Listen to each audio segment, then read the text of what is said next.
The video I just did was kind of a setup video and the initial discussion of drainage and what we're going to be evaluating. So this is my wound. I look at it, the dressing is clean, dry, and intact. I do my hand hygiene and I put on just clean gloves.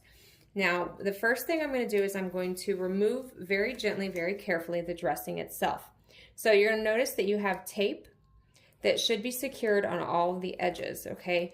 You gotta sometimes pull the skin gently the opposite direction of it. You might use an alcohol wipe to make it come loose, but you wanna make sure that you're very gentle in trying to not pull and create skin tears on the skin of your patients, especially our elderly patients. Now from here, when I pull this back, I need to be mindful to make sure that when I pull it, I'm not pulling and potentially mechanically debriding the wound itself. Okay, so right here, my dressing is fine. I can pull that off. Now, what I have here is some gauze. This dressing had been originally done as what would be considered a wet to dry dressing. So the top layer is probably dry. Now, if I had pulled this up, there is a good chance that this would pull and potentially cause bleeding and scabbing. So before I pull that, what I'm actually going to do is soak it. So you might use, in long-term cares, you might use wound cleanser, saline, something to saturate this fully to be able to loosen that. You might need to give it a couple minutes soaking it to get that to very easily come out without pulling and ripping the skin. Okay, we don't want to cause it to bleed. We don't want to cause additional injury. Mine, obviously, because it's not wet and it's not a real wound, came off without any difficulty. The items that I remove, if they were fully bloody and saturated, they would go in a biohazard bag. Mine were not, so I would just throw them away in the regular trash.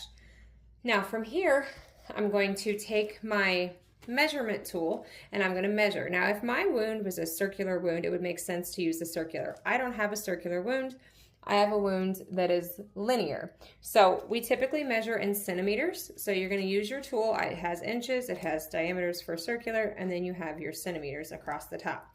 So when you measure a wound, you're going to get 3 measurements. You're going to get length, width, and depth. So for length, you're going to go from the furthest to the furthest. So one point to the other, so we're about 10.2.